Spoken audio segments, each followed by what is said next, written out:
जय हिंद साथियों, मैं सुनील रोशन स्वागत करता हूं आपके अपने YouTube channel physical education arena में। यूनिट 2 चल रही है साथियों हमारी, जिसमें हम पढ़ रहे हैं साइकोलॉजी इन फिजिकल एजुकेशन, शारीरिक शिक्षा में मनोविज्ञान, है ना। इसमें हम यूनिट सेकंड में पार्ट देखा जाए तो तीन पार्ट हमने उसके डिस्कस कर लिए हैं। आज बारी है साथियों चौथे इम्पॉर्टेंट पार्ट की, और बहुत ही बेहतरीन क्लास होने वाली है ये, ठीक है। तो फटाफट से इस वीडियो को जितना ज़्यादा हो सके शेयर कर दें अपने ग्रुप्स वगैरह में, जहाँ पर भी आप लोग कनेक्टेड हैं, ताकि ये ऐसी इन्फॉर्मेटिव वीडियो सबके पास तक पहुँचे प्यारे साथियों, ठीक है। सो आज का जो हमारा टॉपिक होने वाला है साथियों, देर नहीं करेंगे, हम स्टार्ट कर रहे हैं लर्निंग थ्योरीज़ के ऊपर। और क्या बोलते हैं, चलो आगे देखेंगे और क्या क्या है इसमें। ट्रांसफर्स के बारे में भी आएगा, स्थानांतरण कैसे होता है लर्निंग का, ठीक है, उसको भी हम आगे डिस्कस करेंगे अच्छे से। तो पहले हम बात करते हैं भैया किस चीज़ की, लर्निंग थ्योरीज़ की। तो जब लर्निंग थ्योरीज़ की बात आएगी तो आप इन 5 पॉइंट्स को हमेशा ध्यान रखिएगा कि सबसे पहले प्रारंभिक सिद्धांत आता है, क्लासिकल थ्योरी होती है, फिर व्यवहारिक दृष्टिकोण के साथ चलेंगे, बिहेवियरल अप्रोच के साथ, संज्ञानात्मक दृष्टिकोण कॉग्निटिव अप्रोच के साथ, फिर मानवतावादी दृष्टिकोण ह्यूमनिस्टिक अप्रोच के साथ, और फिर आखिरी में सामाजिक स्थिति संबंधी दृष्टिकोण यानी कि सोशल सिचुएशनल अप्रोच के साथ साथियों, ठीक है। जैसे जैसे स्लाइड आगे बढ़ेगी चीज़ें आपकी क्लियर होती चली जाएंगी, ठीक है। और आई होप आपको हमारी क्लासेस अच्छी लग रही हैं, ठीक है। तो इसी वजह से हम इसको कंटिन्यू और भी स्पीड के साथ अब लाएंगे। अब एक और इम्पॉर्टेंट चीज़ मैं आपको बता दूं, अब थ्योरी क्लास तो आपकी चली रही है, इसके साथ हम MCQs को भी हम ऐड कर रहे हैं टॉपिक वाइज, है ना। अब हम स्पोर्ट्स का भी एक क्लास उसी दिन रखेंगे, ठीक है। यानी कल की वीडियो से अगर आप देखोगे तो कल आपको एक तो टॉपिक जो हमारा चल रहा है उसको हम कंटिन्यू करेंगे एज इट इज़, इसके साथ हम स्पोर्ट्स के टॉपिक को भी साथ में, गेम्स एंड स्पोर्ट्स को भी लेते हुए चलेंगे, ताकि हमारा बहुत ही जल्दी ये सारे के सारे 10 यूनिट्स जो हैं बहुत ही जल्दी स्पीड में कवर अप हो जाएं। चलिए बात करते हैं पहले हम प्रारंभिक सिद्धांत की, क्लासिकल थ्योरी, जो कि भैया किसने दी, मिस्टर प्लेटो। जहाँ पर भी ये नाम आपको ध्यान में आ जाए, क्या प्रारंभिक सिद्धांत क्लासिकल थ्योरी, तो क्या नाम दिमाग में आना चाहिए आपके, प्लेटो आना चाहिए भैया। प्लेटो ने क्या कहा भैया कि ज्ञान जन्मजात होता है। पहली चीज़ आपको ध्यान में रखना है, अगर आपसे पूछा जाए कि ज्ञान जन्मजात होता है, वो ये वर्ड्स या यह शब्द किसके हैं, तो भैया आपको प्लेटो को याद रखना है, ठीक है। नई चीज़ सीखना दरअसल स्मरण यानी रिकलेक्शन, एक्चुअल में प्लेटो के हिसाब से जो नॉलेज है, ज्ञान है, वो क्या है, रिकलेक्शन है भैया असल में, ठीक है। नई चीज़ों को सीखना, उसको नई चीज़ों को अपने माइंड के अंदर कलेक्ट करना, यही नॉलेज है और ज्ञान है आपका, ठीक है। फॉर एग्जांपल एक सिंपल सी चीज़ समझेंगे, एक बच्चा गणित का नया सवाल हल करता है तो प्लेटो क्या कहेंगे, प्लेटो कहेंगे कि वह पहले से आत्मा में मौजूद ज्ञान को याद कर रहा है, रिकलेक्ट कर रहा है उसको ऑलरेडी उसकी आत्मा में वो ज्ञान मौजूद है। जैसे कोई अचानक कविता की पंक्ति याद कर ले, हालांकि उसने पहले वह पंक्तियां कभी पढ़ी नहीं, है ना। चलो आगे बढ़ते हैं। तो सेकंड आता है हमारा व्यवहारिक दृष्टिकोण, बिहेवियरल अप्रोच की बात करेंगे भैया। तो इसमें 4 इंपॉर्टेंट थ्योरीज आती हैं। पहली आएगी आपकी ट्रायल एंड एरर थ्योरी, ठीक है, इंपॉर्टेंट है। ट्रायल एंड एरर थ्योरी से आपसे सवाल पूछे जाते हैं। जब भी ट्रायल एरर थ्योरी की बात आएगी तो आपके जहन में मिस्टर E.L. थॉर्नडाइक का नाम आना चाहिए, ठीक है। पूछा गया है कई बार कि ट्रायल एंड एरर सिद्धांत के प्रतिपादक कौन है भैया, तो मिस्टर E.L. थॉर्नडाइक, ठीक है। फिर conditioning response theory, Ivan Pavlov, जिसको हम पीछे डिस्कस कर चुके हैं पिछली क्लास में, है ना। इवान पावलोव की जो कुत्ते की घंटी वाला था। फिर रीइंफोर्समेंट थ्योरी, C.L. हल का नाम याद रखिएगा। और operand conditioning theory, B.F. Skinner, जो जिसको भी हमने देख लिया, चूहे वाला जो एक्सपेरिमेंट था, यानी B और D तो हम क्लियर कर चुके हैं, बाकी और चीज़ें भी आज हम देखेंगे अच्छे से, ठीक है। चलिए आगे बढ़ते हैं। नेक्स्ट अगर हम बात करें तो पहले नंबर पे आता है हमारा ट्रायल एंड एरर थ्योरी, ठीक है, जो कि इसके प्रतिपादक कौन है भैया, मिस्टर E.L. थॉर्नडाइक, ठीक है। E.L. थॉर्नडाइक नाम याद रखिएगा। इनका कहना क्या था भैया, इनका कंसेप्ट क्या था ट्रायल एंड एरर में, कि करके सीखना, ठीक है, करके सीखना, बाय डूइंग, ठीक है, जब तक आप देखो क्या कह रहे हैं, सीखना करके यानी बाय डूइंग और गलतियों से होता है। जो लर्निंग का प्रोसेस होता है वो करने से, और जब आप मिस्टेक्स करते हो तो इसी को लर्निंग के कॉन्सेप्ट में वो ला रहे हैं। ठीक है, सीखना का मतलब इनके लिए बाय डूइंग और मिस्टेक से है। ठीक है, मिस्टेक से है, ये ध्यान रखिएगा। ठीक, एग्जाम्पल, एक बच्चा साइकिल चलाना सीखते समय कई बार गिरता है, कई गलतियां करता है, लेकिन धीरे धीरे एक टाइम ऐसा आता है कि उसका बैलेंस क्या हो जाता है, बनने लग जाता है, वो संतुलन बनाना सीख लेता है और बहुत ही आराम से क्या कर सकता है, बाइसिकल चलाने लग जाता है। ठीक है, तो ट्रायल एंड एरर थ्योरी के प्रतिपादक मिस्टर E.L. थॉर्नडाइक को आपको याद रखना है, यानी गलतियां करके सीखना। आप किसी चीज़ को करो, उसमें गलतियां हों, उसको आप करते रहो, एक टाइम ऐसा आएगा कि आपका वो बैलेंस होना स्टार्ट हो जाएगा, गलतियां कम होंगी और धीरे धीरे आप चीज़ों को सीख जाओगे। ठीक है, आगे बढ़ते हैं। नेक्स्ट अगर हम बात करें कंडीशनिंग रेस्पॉन्स थ्योरी की, तो conditioning response theory Ivan Pavlov, पीछे डिस्कस किया था हमने। इसमें क्या था भैया, स्टिमुलस रिस्पॉन्स होता है। सीखना जो कैसे होता है, उत्तेजना प्रतिक्रिया के द्वारा सीखना होता है।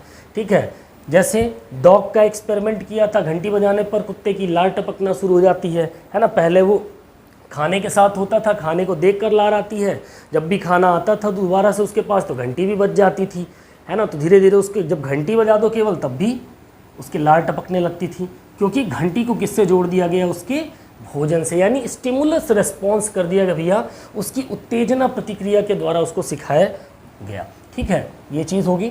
नेक्स्ट है आपका रीइंफोर्समेंट थ्योरी, C.L. हेल की बात करें तो ये क्या कहते हैं भैया, इनका कॉन्सेप्ट क्या है, बिहेवियर तब मजबूत होता है जब उसे रिवॉर्ड या रीइंफोर्समेंट मिलता है भैया। ठीक है, बच्चा होमवर्क करने पर चॉकलेट पा जाए तो आगे भी होमवर्क करेगा टाइमली। इसका मेन कॉन्सेप्ट ये है रीइंफोर्समेंट थ्योरी, उसको रिवॉर्ड के तौर पे जोड़ दिया गया। ठीक है, तो इस तरीके से इसमें नाम याद रखिएगा, इंपॉर्टेंट नेम्स है। C.L. हल रीइंफोर्समेंट थ्योरी के प्रतिपादक हैं। ठीक है, नेक्स्ट है ऑपरेंट थ्योरी, इसको भी हमने पढ़ा। B.F. स्किनर का आपका नाम रिमेंबर रखना है। ठीक है, इसमें पॉजिटिव रीइंफोर्समेंट होता है भैया, पुरस्कार, और नेगेटिव रीइंफोर्समेंट सजा, यानी पुरस्कार और पनिशमेंट के तौर पर सीखना इसमें होता है। ठीक है, इस तरीके से ये लर्निंग को अफेक्ट करता है। ठीक है, जैसे टीचर अच्छे से उत्तर देने पर वेल डन कह दिया, शाबाश कह दिया, तो बच्चा मोटिवेट होता है। लेकिन वही होमवर्क ना करके आए तो उसे दंड मिल गया भैया, क्लास से बाहर कर दिया, तो क्या हो गया, वो भविष्य में ध्यान से काम करेगा, है ना। उसको याद रहेंगी चीज़ें कि भाई अगर मैं नहीं होमवर्क करके आऊँगा तो क्या होगा, मुझे पनिशमेंट मिलेगी। तो इस तरीके से आपका ऑपरेंट कंडीशनिंग थ्योरी चलती है ना। चलो संज्ञानात्मक दृष्टिकोण की बात करेंगे।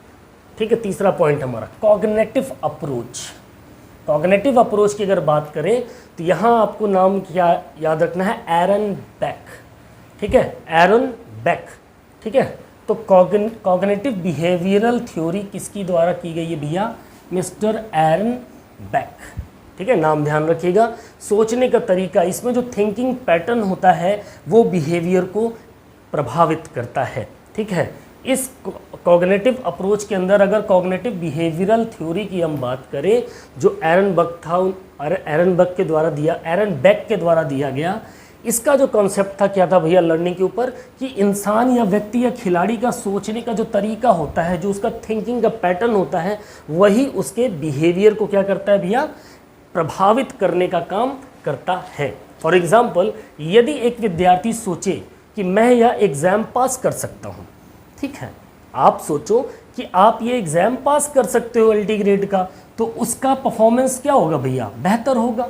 उसका थिंकिंग पैटर्न क्या है, पास करने की तरफ जा रहा है। ठीक है, लेकिन अगर सोच ले कि मैं कभी नहीं कर पाऊंगा, तो लर्निंग क्या हो जाएगी भैया, स्लो डाउन हो जाएगी, है ना। ये चीज़ आपको ध्यान में रखनी है कि कॉग्निटिव अप्रोच के अंदर जो कॉग्निटिव बिहेवियरल थ्योरी होती है, पूरी तरीके से थिंकिंग पैटर्न के ऊपर चलती है।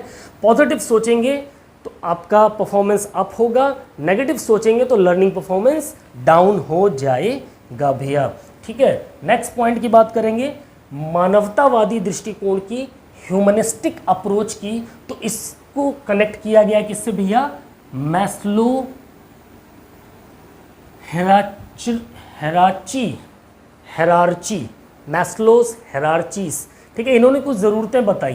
क्या ज़रूरतें बताई भैया, कि सीखने के लिए कि भैया शरीर के लिए क्या ज़रूरी है, फूड और वाटर, सुरक्षा के लिए सेफ्टी, प्रेम सामाजिक लव, बिलोंगिंग होगा आत्मसम्मान, आत्म सिद्धि, सेल्फ एक्चुअलाइजेशन। एग्जाम्पल, अगर किसी छात्र के पास खाना नहीं है तो वह पढ़ाई नहीं कर सकता, वो लर्न नहीं, यानी इनका कहना था मैस्लोस हायरार्की का कि भैया ये चीज़ें बहुत ज़रूरी हैं अगर एक लर्निंग के प्रोसेस में जाना है। सीखना है तो भैया खाना पानी चाहिए, सुरक्षा चाहिए, प्यार चाहिए, ठीक है, सामाजिक कनेक्टिविटी चाहिए, सेल्फ इस्टीम चाहिए, आत्मसम्मान भी होना चाहिए, सेल्फ एक्चुअलाइजेशन मिले उसको, तब जा कर के वह हायर लर्निंग की तरफ जा सकता है। ये कहना था इनका भैया, ठीक है। मानवतावादी दृष्टिकोण की तरफ इन्होंने ध्यान आकर्षित किया लर्निंग के प्रोसेस में। फिर आ जाओ सामाजिक स्थिति संबंधी दृष्टिकोण, तो इसमें भैया सोशल सिचुएशनल अप्रोच होती है,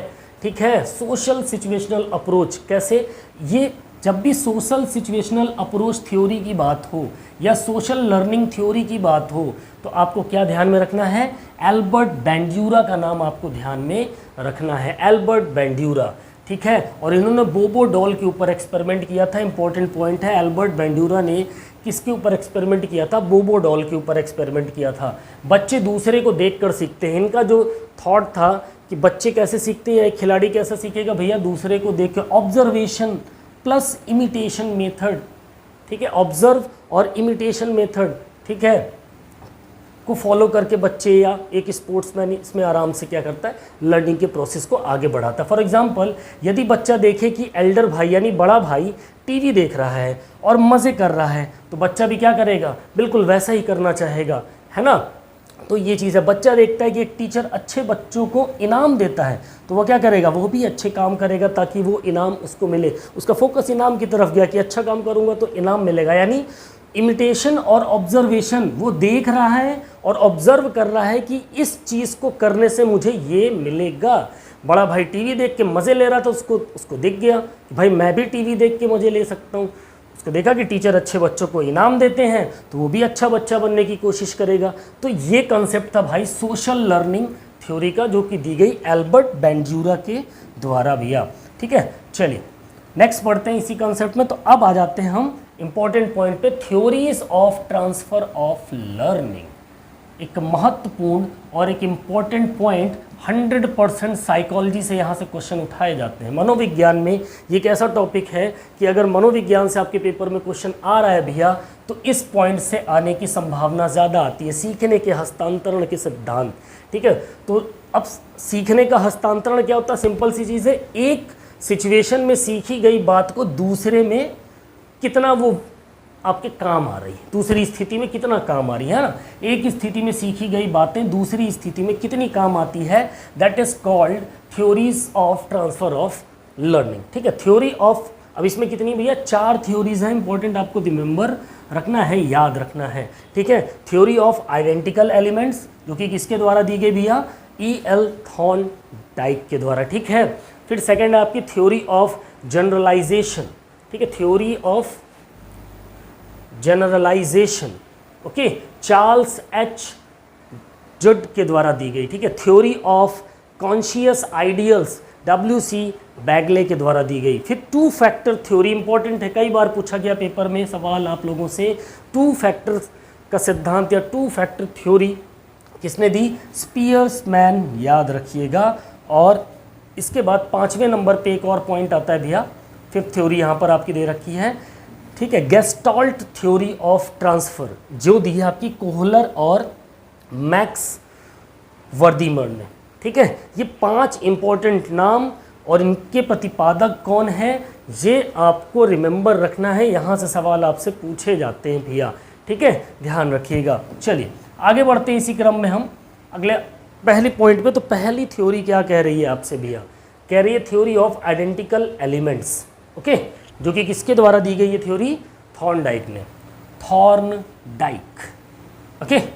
चलिए इसका कंसेप्ट क्या है कि सीखना तभी आसानी से ट्रांसफ़र होता है, इसमें लर्निंग ट्रांसफ़र कैसे होती है इजीली, जब दो सिचुएशंस में समानताएं हों, दोनों ही कंडीशंस कैसी हैं, लगभग एक जैसी हों, तो क्या होगा, तब क्या हो जाएगी, वो लर्निंग ट्रांसफ़र हो जाएगी। यही थ्योरी थी, थ्योरी ऑफ आइडेंटिकल एलिमेंट्स, ठीक है नहीं, दोनों केसेस के अंदर जो उनके एलिमेंट्स हैं वो लगभग लगभग कैसे हों, सेम हों, तभी क्या होगा, सीखना और आसान होगा, इजी हो जाएगा भैया। ये कहना था किसका भैया, मिस्टर E.L. थॉर्नडाइक का ट्रांसफर की थ्योरीज में। फॉर एग्जांपल कि हैंडबॉल खेलने वाले को बास्केटबॉल सीखना आसान हो लगेगा, बिल्कुल लगेगा।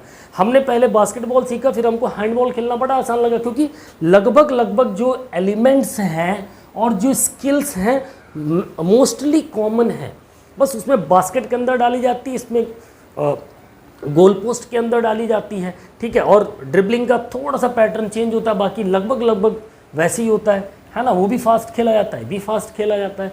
सो ये कहना था भैया मिस्टर E.L. थॉर्नडाइक का कि दो सिचुएशंस या दो स्पोर्ट्स के बीच में जो एलिमेंट्स हैं, उनकी जो स्किल्स हैं वो लगभग लगभग अगर कॉमन है तो क्या होगा, थ्योरी ऑफ आइडेंटिकल एलिमेंट्स के हिसाब से ट्रांसफर ऑफ लर्निंग हो जाएगा। ठीक है, चलो आगे बढ़ते हैं। नेक्स्ट थ्योरी आपकी थ्योरी ऑफ जनरलाइजेशन, जो कि दी भैया मिस्टर चार्ल्स एच जट ने।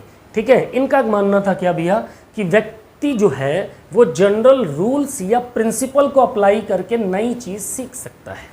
क्या कह रहा है, जनरल रूल्स को सामान्य, जनरलाइजेशन का मतलब क्या होगा, सामान्य तरीके से, तो जनरल रूल्स और उसके जो जनरल प्रिंसिपल्स हैं उनको क्या करे, अप्लाई कर दे एक नई चीज़ के अंदर, तो क्या करेगा, आसानी से उसको सीख सकता है। एग्जाम्पल के तौर पे अगर आप देख लो, एक फिजिक्स का लॉ है, क्या, लॉ ऑफ रिफ्लेक्शन। सीखने वाला बच्चा मिरर एक्सपेरिमेंट और लाइट एक्सपेरिमेंट दोनों में अप्लाई कर सकता है, क्योंकि वो जनरल, उसके जनरल रूल्स और उसके प्रिंसिपल इस मिरर एक्सपेरिमेंट में भी लगभग लगभग काम आएंगे। यानी एक ऐसे लॉज हो गए, ऐसे रूल्स हो गए जिसको जनरल तरीके से दो एक्सपेरिमेंट्स में या दो मेथड्स में आप अप्लाई करो, रिजल्ट आपको उनके अकॉर्डिंग मिल जाता है। तो ये कहना था चार्ल्स एच जट का, जो जिसको नाम दिया गया ट्रांसफर ऑफ लर्निंग में क्या, theory of generalisation. Okay, next point पे हम चलेंगे। तो अगला थ्योरी है, थर्ड वन आपका क्या कह रहा है, theory of conscious ideals. Important है, थ्योरी ऑफ कॉन्शियस आइडियल्स, जो कि W.C. बैगले द्वारा दी गई है थ्योरी।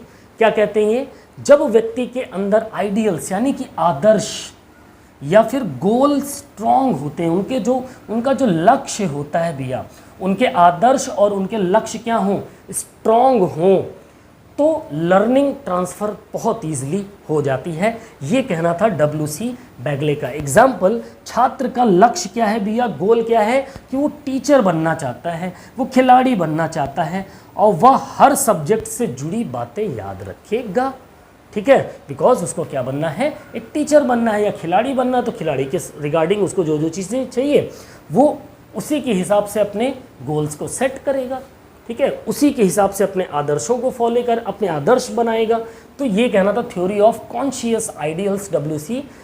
बैगले का। ठीक है, अगले पॉइंट पे चलेंगे। नेक्स्ट क्या कह रहा है भैया, चौथा, टू फैक्टर्स थ्योरी, इंपॉर्टेंट, स्पीयर्समैन के द्वारा दी गई, रिमेंबर रखिएगा, सवाल में पूछा जा सकता है। तो इनका कहना था कि लर्निंग क्या है भैया, learning general ability plus specific ability. ठीक है, सामान्य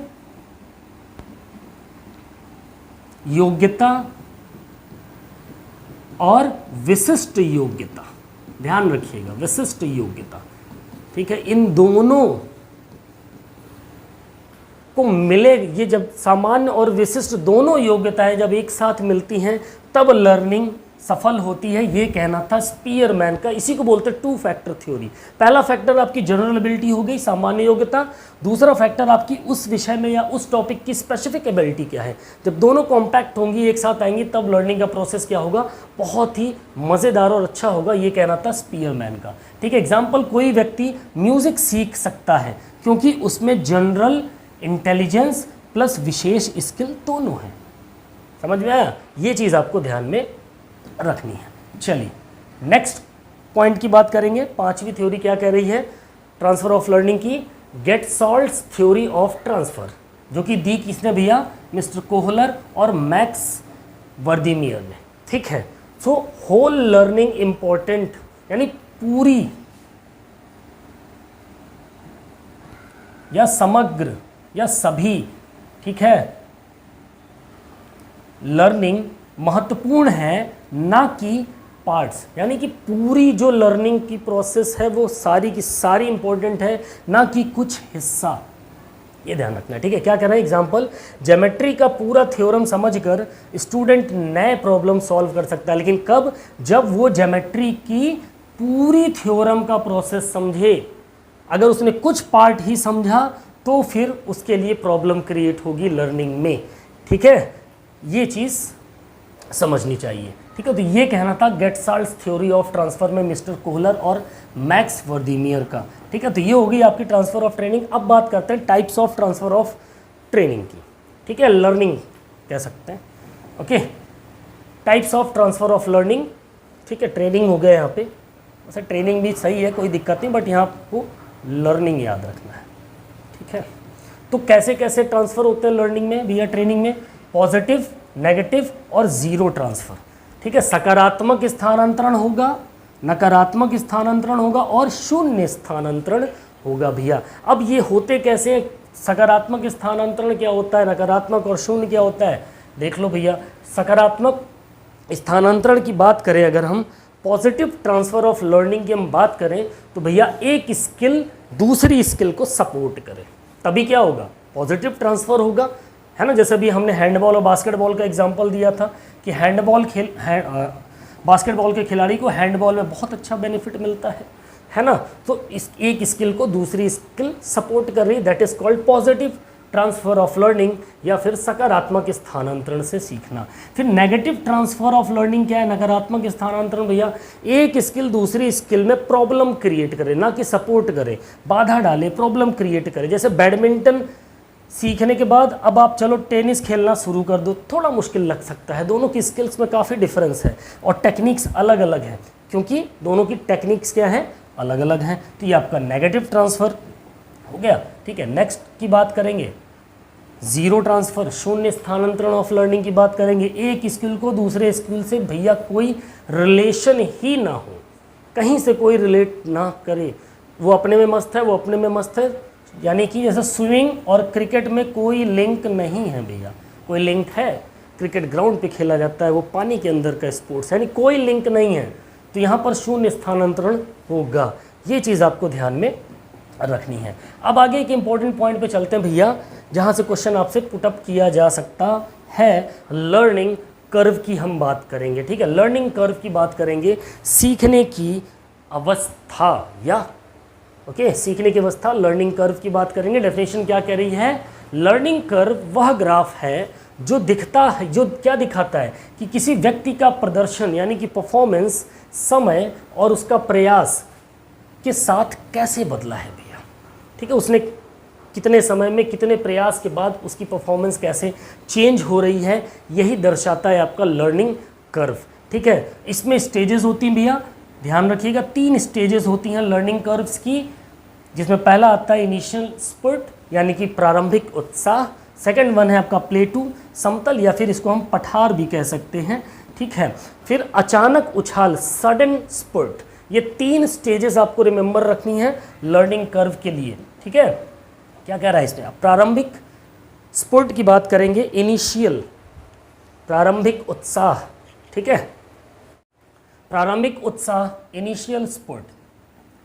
सीखने की शुरुआत में प्रगति बहुत तेजी से होती है, यानी जो स्टार्टिंग पीरियड होता है आपका, प्रारंभिक उत्साह होता है, इनिशियल स्पर्ट होता है, उसमें लर्निंग की जो स्पीड होती है ना, बहुत फास्ट होती है, बहुत तेज़ी से सीखना होता है जब स्टार्टिंग में हम किसी चीज़ को सीखते हैं। क्यों, क्योंकि उस समय हमारा उत्साह, एंथुजियाज्म बहुत ही अच्छे लेवल पे होता है, हमें हायर मोटिवेशन मिलता है, ठीक है, और हमारे जो गोल्स होते हैं वो इजी होते हैं, इसलिए हम बहुत ही जल्दी उनको क्या कर लेते हैं भैया, अचीव कर लेते हैं। फॉर एग्जांपल कि जब आपके कंपटीशन पीरियड होता है, जब आप डिस्ट्रिक्ट लेवल पे, सॉरी अपने स्कूल लेवल पे अगर आप खेल रहे हो, स्कूल लेवल पे खेल रहे हो, तो क्या होगा, आपकी गोल्स इजी हो गए, वहाँ उतना टफ कंपटीशन नहीं होगा, है ना। लेकिन जैसे जैसे आप एक एक स्टेप जाके पता चला आप नेशनल लेवल पे पहुँच गए, तो वहाँ पर क्या होगा, कंपटीशन टफ होगा। लेकिन स्कूल से फिर आप क्या बोलते हैं, संकुल लेवल पे पहुँचे, फिर ब्लॉक लेवल पे पहुँचे, तो यहाँ पर गोल्स थोड़े ईजी होते हैं, तो बहुत तेज़ी के साथ अचीव होते हैं, हमारी परफॉर्मेंस बड़ी स्पीड में चल रही होती है ना। तो यही स्टार्ट होता है आपका प्रारंभिक उत्साह में। ठीक है, बहुत स्पीड के साथ लर्निंग की प्रक्रिया स्टार्ट होती है। कोई छात्र पहली बार साइकिल चला रहा है फॉर एग्जांपल, तो शुरुआत में बहुत जल्दी संतुलन बना लेता है, बहुत जल्दी स्टार्टिंग में बैलेंस बड़ी स्पीड से बनता है। यही होता है प्रारंभिक उत्साह, पहली बार अगर वो साइकिल चलाना सीख रहा है। ठीक है, चलिए नेक्स्ट पॉइंट की तरफ करेंगे हम। समतल प्लेटू पठार की बात करेंगे। तो पठार क्या होता है, जब तेज शुरुआत होती है, अपने स्टार्टिंग में तो बड़ी तेजी से स्पीड मारी, फिर क्या होता है एक समतल एरिया आ जाता है आपके ग्राफ में। ठीक है, अभी आगे दिखाएंगे ग्राफ भी। तो ये क्या होता है, प्लेटू का काम करता है भैया, पठार का काम करता है, प्लेटू का काम करता है। यहाँ पर क्या होगा, एक समय ऐसा आएगा कि आपकी प्रगति क्या होगी, स्टॉप हो जाएगी, रुक जाएगी भैया, उसमें आगे कोई सुधार या इम्प्रूवमेंट नहीं होता दिखता है। कांस्टेंट परफॉर्मेंस होती है बट इम्प्रूवमेंट उसमें आपको नहीं होता दिखता है, यानी सीखना स्थिर हो जाता है, लर्निंग की प्रोसेस स्टॉप हो जाती है, स्टेबल हो जाती है, लेकिन परफॉर्मेंस आपकी जितना आपने सीख लिया उसी हिसाब से आप रन करते रहते हो, चलते रहते हो। ठीक है, जैसे कोई खिलाड़ी अभ्यास करता है लेकिन परफॉर्मेंस कुछ समय तक उसी स्तर पर अटकी रहती है, इसी को हम प्लेटू कहते हैं सेकंड स्टेज पे। ठीक है, जैसे एग्जाम प्रिपरेशन में बच्चा बहुत पढ़ लेता है पर मार्क्स कुछ समय तक और बढ़ नहीं रहे हैं, उसकी लर्निंग, क्योंकि उसकी क्या हो रहा है, उसकी लर्निंग बढ़ी नहीं रही है, उतने पे रुकी हुई है। दैट इज़ कॉल्ड प्लेटू समतल, या हम इसको लर्निंग सीखने का पठार भी कह सकते हैं। अब लास्ट चरण, आखिरी चरण जो आता है भैया, सडन स्पॉट, अचानक से उछाल आएगा। आप क्योंकि आपने सीखना बंद नहीं किया था, प्रैक्टिस कर रहे थे। ठीक है, फिर वो टाइम ऑटोमेटिक धीरे धीरे क्या हो जाता है, हटना शुरू होगा। तो प्लेटू के बाद फिर क्या होगा, परफॉर्मेंस फिर से बढ़ना शुरू हो जाती है। ठीक है, इसे लर्निंग में सडन एक्सेलरेशन भी कहा जाता है। छात्र कई दिनों तक सवाल हल नहीं कर पाता, तो ये प्लेटू की स्थिति हो गई भैया आपकी। लेकिन अचानक एक दिन पूरा कॉन्सेप्ट उसको समझ में आ जाता है और वह बहुत प्रोग्रेस कर लेता है, उसकी स्पीड फिर से बढ़ जाती है। ठीक है, ये हो गया आपका सडन स्पॉट हो गया। ठीक है, सो ये थे आपके क्या चीज़, लर्निंग कर्व की। तो लर्निंग कर्व में अगर आप देखोगे इस ग्राफ को, अगर आप देख पा रहे हो, आई होप आपको विजिबल होगा। यस, देखिए इसका जो ग्राफ है ये आपका एक्स एक्सिस हो गया, ये आपका वाई एक्सिस हो गया। ठीक है, ये ध्यान में रखिएगा। ठीक है, तो ग्राफ के विवरण की अगर हम बात करें तो एक्सिस क्या कह रहा है, एक्स एक्सिस क्या कह रहा है, नंबर ऑफ ट्रायल्स। यहाँ पर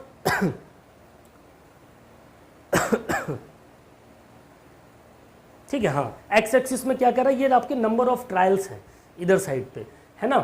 और वाई एक्सिस पे आपका क्या भी है, परफॉर्मेंस मेजर हो रही है, इधर आपकी परफॉर्मेंस का ग्राफ चल रहा है। स्टार्टिंग में क्या होता है, इनिशियल स्पॉट में क्या हो रहा है भैया, बड़ी तेजी के साथ आप सीख रहे हो। ठीक है, बड़ी स्पीड के साथ सीखते चले जा रहे हो, सीखते चले जा रहे हो, फटाक से पहुंच गए यहाँ पर। लेकिन फिर दूसरे चरण पे जब आपका प्लेटू आ जाता तो बिल्कुल प्लेन हो जाता, आपका सीखना क्या हो जाता भैया, स्थिर हो जाता है, लर्निंग प्रोसेस स्टेबल हो जाती है। यहाँ पर लर्निंग की जो प्रोसेस होगी क्या होगी भैया, स्टेबल हो जाएगी। लेकिन फिर जब आप लगातार प्रयास करते रहते हो, भले आप उस लेवल को अचीव नहीं कर पा रहे हो, लेकिन एक टाइम ऐसा आएगा जब आपको आपके डाउट्स, आपके पूरा कॉन्सेप्ट जैसे ही आपका क्लियर होता है, सडन स्पॉट होगा और आपकी जो प्रोफिशिएंसी है वो बहुत काफ़ी हायर हो जाती है, स्पीड में बढ़ने लग जाती है आपकी परफॉर्मेंस भैया। ठीक है, तो कर्व क्या होता है, स्लो बिगिनिंग। ठीक है, जहाँ पर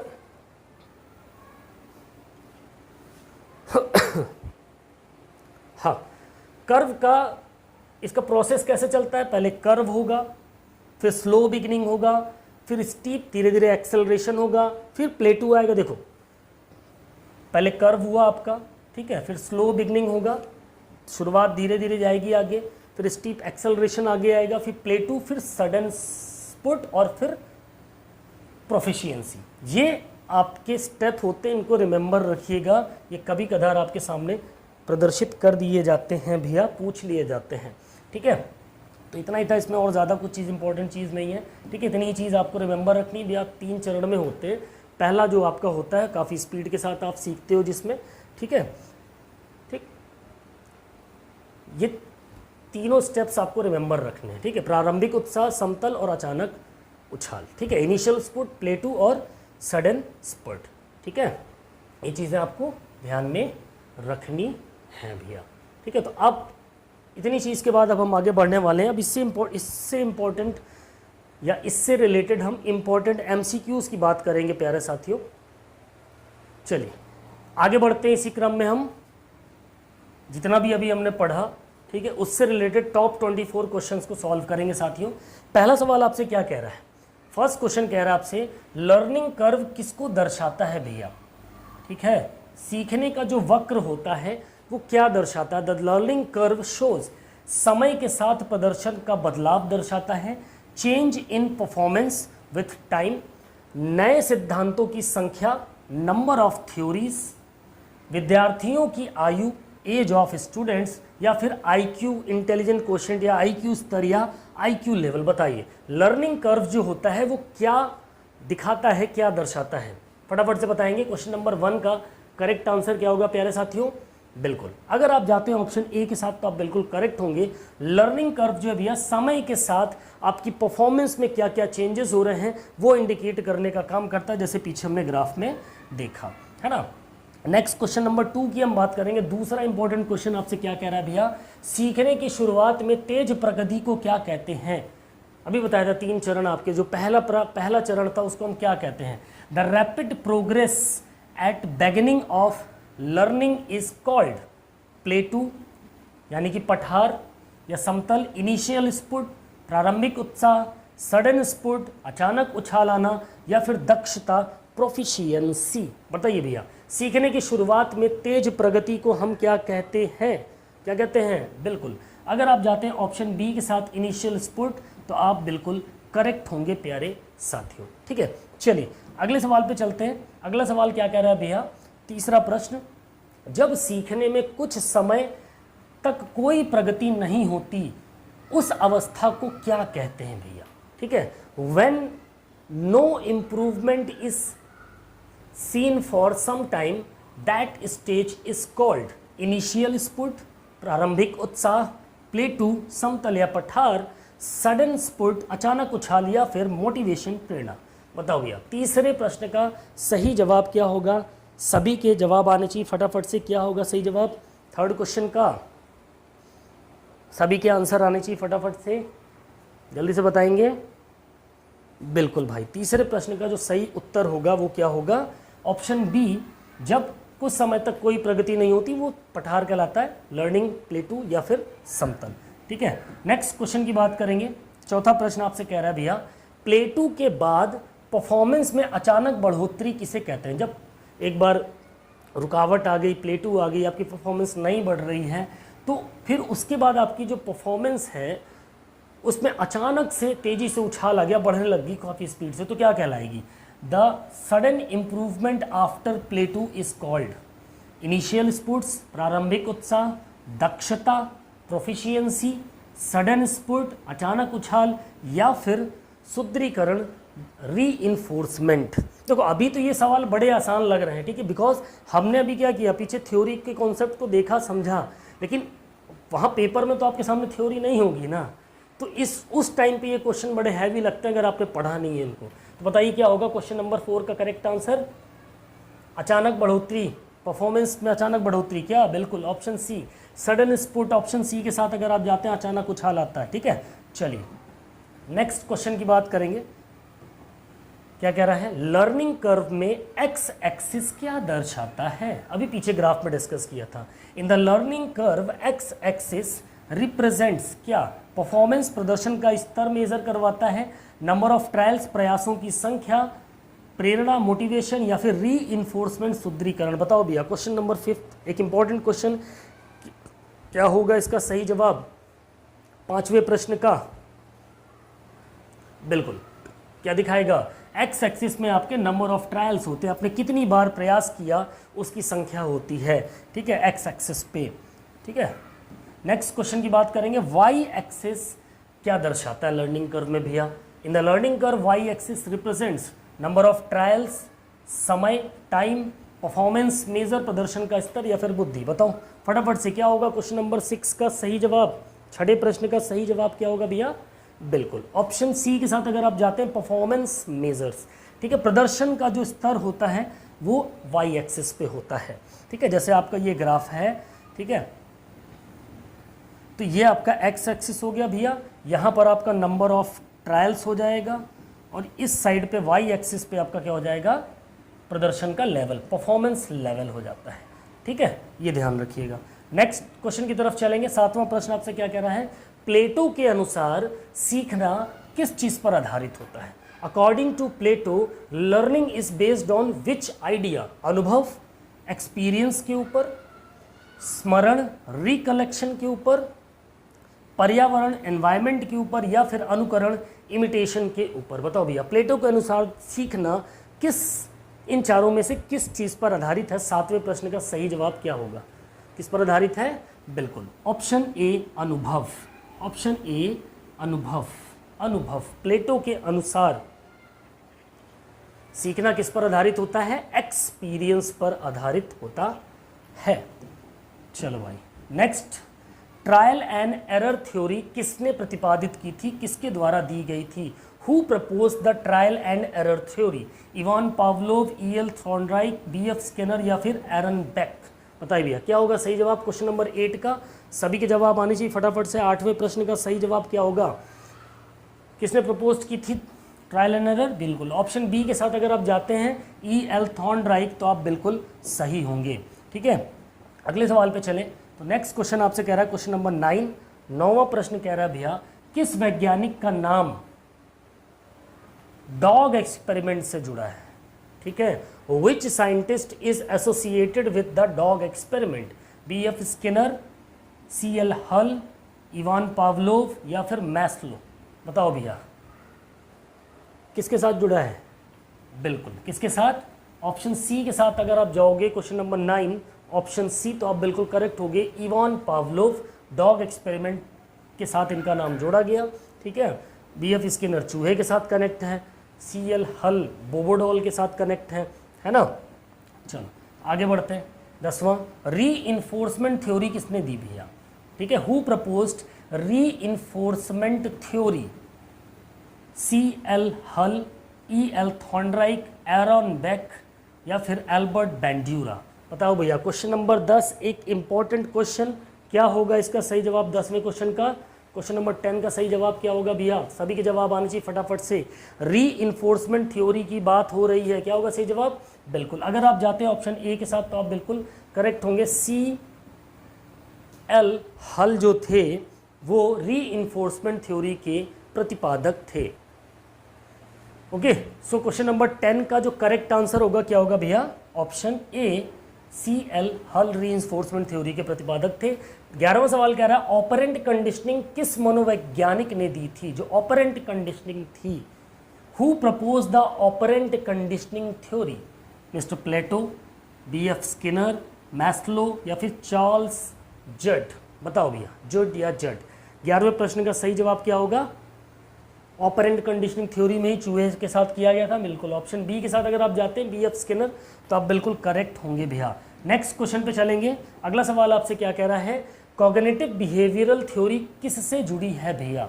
cognitive behavioural theory is related to which psychologist, Aaron Beck, Maslow, Albert Bandura या फिर जॉन लॉके। बताइए भैया क्वेश्चन नंबर 12 का सही जवाब क्या होगा। 12वें प्रश्न का सही जवाब, कॉग्निटिव बिहेवियरल थ्योरी की बात कर रहा है, क्या होगा सही जवाब, बिल्कुल ऑप्शन ए के साथ अगर आप जाते हो आरोन बेक। ठीक है, आरोन बेक जो थे कॉग्निटिव बिहेवियरल थ्योरी के प्रतिपादक रहे, उनके साथ कनेक्ट रहा है। ठीक है, 13वें प्रश्न की तरफ चलेंगे। 13वां क्वेश्चन आपसे क्या कह रहा है भैया, हिरार्ची ऑफ नीड्स थ्योरी किसने दी थी। ठीक है, who propose the hierarchy of needs theory, Plato, Maslow, Thorndike या फिर पावलो। फटाफट से बताएंगे 13वें प्रश्न का सही जवाब क्या होगा भैया। 13th क्वेश्चन का करेक्ट आंसर क्या हो जाएगा, क्या हो जाएगा, किसने दी थी हिरार्ची ऑफ नीड्स, बिल्कुल मैस्लो, जिसमें ज़रूरत की चीज़ें थी भैया, भोजन भी चाहिए, सुरक्षा भी चाहिए, आत्मसम्मान भी चाहिए, पीछे डिस्कस किया था हमने, है ना। नेक्स्ट क्वेश्चन की बात करेंगे। 14th क्वेश्चन आपसे क्या कह रहा है, बोबोडॉल एक्सपेरिमेंट किससे संबंधित है, चलो बताओ। Bobo doll experiment is associated with whom, Ivan Pavlov, B F. Skinner, Albert Bandura, Aaron Beck. बताओ भैया क्वेश्चन नंबर 14 का करेक्ट आंसर क्या होगा, सभी के जवाब आने चाहिए। किसके साथ जुड़ा है बोबोडॉल एक्सपेरिमेंट, बिल्कुल एल्बर्ट बैंड्यूरा ने किया था बोबोडॉल एक्सपेरिमेंट। ऑप्शन बी के साथ अगर आप जाएंगे तो आप बिल्कुल करेक्ट हैं, आपका जवाब सही है। अगला प्रश्न 15वां क्या रहा है आपसे, लर्निंग बाई ऑब्जर्वेशन, ठीक है, लर्निंग बाई ऑब्जर्वेशन, ऑब्जर्व करके सीखना, किस सिद्धांतकार ने इसको समझाया था? Who explain learning by observation? Mister Plato ने, अल्बर्ट बैंड्यूरा, मैस्लो या फिर C.L. हल? बताइए भैया, learning by observation. Question number 15 का करेक्ट आंसर क्या होगा? किसने समझाया? ऑब्जर्व करके अगर आप सीखते हो, बिल्कुल मिस्टर एल्बर्ट बैंड्यूरा इसका करेक्ट आंसर हो जाएगा भैया क्वेश्चन नंबर 15 का। 16वें क्वेश्चन की तरफ चलेंगे। क्या कह रहा है 16th क्वेश्चन आपसे? डॉक्ट्राइन ऑफ फॉर्मल डिसिप्लिन का सिद्धांत किससे जुड़ा है? ठीक है, the doctrine of formal discipline theory is associated with whom? John Locke, Plato, Maslow, Charles Judd? बताओ भैया क्वेश्चन नंबर 16 का करेक्ट आंसर क्या हो जाएगा? क्या होगा सही जवाब? ऑप्शन ए के साथ अगर आप जाते हैं जॉन लॉक तो आप बिल्कुल करेक्ट हो जाएंगे। रिमेंबर रखिएगा, ये स्लाइड में नहीं था बट क्वेश्चन में है, रिमेंबर रखिएगा। थ्योरी ऑफ आइडेंटिकल एलिमेंट्स किसने दी थी? पीछे हमने देखा इसको। Who propose the theory of identical elements, यानी सीखने के लिए, ठीक है, जिसमें एलिमेंट्स ये उसकी है, ट्रांसफ़र ऑफ लर्निंग का है, ठीक है, थ्योरी ऑफ आइडेंटिकल एलिमेंट्स कि दो सिचुएशंस के बीच में एलिमेंट्स जो है वो एक जैसे काम कर जाए। तो E.L. थॉर्नडाइक ने दिया था, चार्ल्स जड ने दिया था, स्पीयरमैन ने या फिर कोहलर ने? बताओ 17th क्वेश्चन का करेक्ट आंसर क्या होगा भैया? 17वें सवाल का सही जवाब बिल्कुल ऑप्शन ए, E.L. थॉर्नडाइक का नाम आपको याद रखना है जब आइडेंटिकल एलिमेंट्स की बात करी जाए थ्योरी में किसी, ठीक है। Next question number 18, theory of generalization किसने दी थी भैया? अब हम ट्रांसफर ऑफ लर्निंग के सवाल पे चल रहे हैं। Who propose the theory of generalization? Plato, Charles Judd, W.C. Bagle या फिर स्पीयरमैन? बताओ 18वें प्रश्न का सही जवाब क्या होगा भैया? सभी के जवाब आने चाहिए फटाफट से। 18th क्वेश्चन का करेक्ट आंसर क्या होगा? बिल्कुल, अगर आप जाते हैं किसके साथ? ऑप्शन बी के साथ, चार्ल्स जड, तो आप बिल्कुल करेक्ट होंगे। 18वें क्वेश्चन का जो सही जवाब होगा ऑप्शन बी भैया, ठीक है। चलिए अगले सवाल पे चलेंगे। नेक्स्ट क्वेश्चन आपसे क्या कह रहा है? 19th question, theory of conscious ideals किससे जुड़ी है भैया? Theory of conscious ideals is associated with which? Plato, W.C. Bagley, Spearman या फिर मैस्लो? फटाफट से बताएंगे। क्वेश्चन नंबर 19 का करेक्ट आंसर क्या होगा? बिल्कुल, थ्योरी ऑफ कॉन्शियस आइडियल्स की बात करें W.C. बागले, ठीक है, ऑप्शन बी करेक्ट हो जाएगा। नेक्स्ट क्वेश्चन की बात करेंगे। 20वां प्रश्न आपसे क्या कह रहा है? टू फैक्टर थ्योरी किसने दी? Who propose the two factor theory, जहां पर दो फैक्टर्स को जोड़ करके, यानी कि एक आपका जनरल और एक स्पेसिफिक, ठीक है, स्पीयरमैन ने, थॉर्नडाइक ने, पावलोव ने या फिर स्किनर ने? बताओ 20वें प्रश्न का सही जवाब क्या होगा? सभी के जवाब आने चाहिए। क्या होगा सही जवाब? बिल्कुल ऑप्शन ए, स्पीयरमैन ने दी थी भैया to factor theory. Option A आपका यहाँ पर करेक्ट आंसर हो जाएगा। नेक्स्ट क्वेश्चन की बात करेंगे। 21वां सवाल आपसे कह रहा है Gestalt theory of transfer किससे जुड़ी है भैया? Gestalt theory of transfer is associated with Kohler, Max, Wertheimer, Wertheimer, Wertheimer, ठीक है, मैस्लो के साथ, थॉर्नडाइक के साथ या आरोन बेक के साथ? किसके साथ कनेक्टेड भैया? क्वेश्चन नंबर 21 का करेक्ट आंसर क्या होगा? Gestalt theory of transfer की बात हो रही है, बिल्कुल कोहलर एंड मैक्स वर्दीमियर, ठीक है। 22वें प्रश्न पे चलेंगे।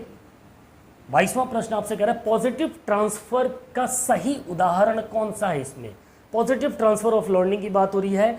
बैडमिंटन के साथ tennis, swimming, cricket, handball, basketball या फिर चेस? बताओ पॉजिटिव ट्रांसफर का सही उदाहरण क्या होगा? बिल्कुल ऑप्शन सी के साथ अगर आप जाते हैं, ऑप्शन सी, तो आप बिल्कुल करेक्ट होंगे, हैंडबॉल और बास्केटबॉल, ठीक है। नेक्स्ट क्वेश्चन 23rd कह रहा है आपसे नेगेटिव ट्रांसफर, ठीक है, का उदाहरण कौन सा है इसमें? Negative transfer of learning, which is the example of negative transfer? Swimming, cricket, basketball और हैंडबॉल, बैडमिंटन और टेनिस या फिर हॉकी और फुटबॉल? बताओ भैया नेगेटिव ट्रांसफर क्या होगा सही जवाब 23वें प्रश्न का? क्या होगा?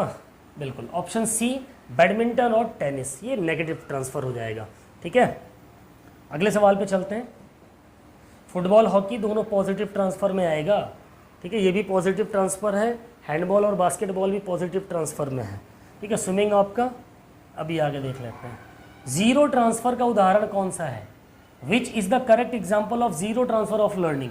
Swimming, cricket, badminton, tennis, basketball, handball, hockey, football. बताओ भैया क्या होगा सही जवाब? बिल्कुल ऑप्शन ए के साथ जाओगे, स्विमिंग और क्रिकेट। तो ये ज़ीरो, शून्य स्थानांतरण होगा सीखने का इनमें, ठीक है।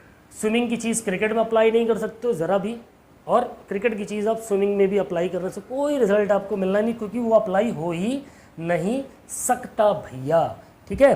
सो ये थी हमारी आज की क्लास, इस टॉपिक को हमने आज फिनिश किया। इसके बाद बहुत important topics back to back आपके सामने आएंगे, motivation, personality, types of personalities, उसको हम एक ही क्लास के अंदर ख़त्म करने की कोशिश करेंगे। हालांकि ये काफ़ी लेंदी टॉपिक है, इसको मैं नहीं चाहता हूँ कि इसमें से कोई भी इंपॉर्टेंट चीज़ें आपकी छूटे, ठीक है। जैसा कि मैंने आपसे बताया कि हम गेम्स एंड स्पोर्ट्स, ठीक है, अब आपको 2 क्लासेस भी मिलेंगी एक दिन में। एक आपकी गेम्स एंड स्पोर्ट्स की चलेगी, ठीक है।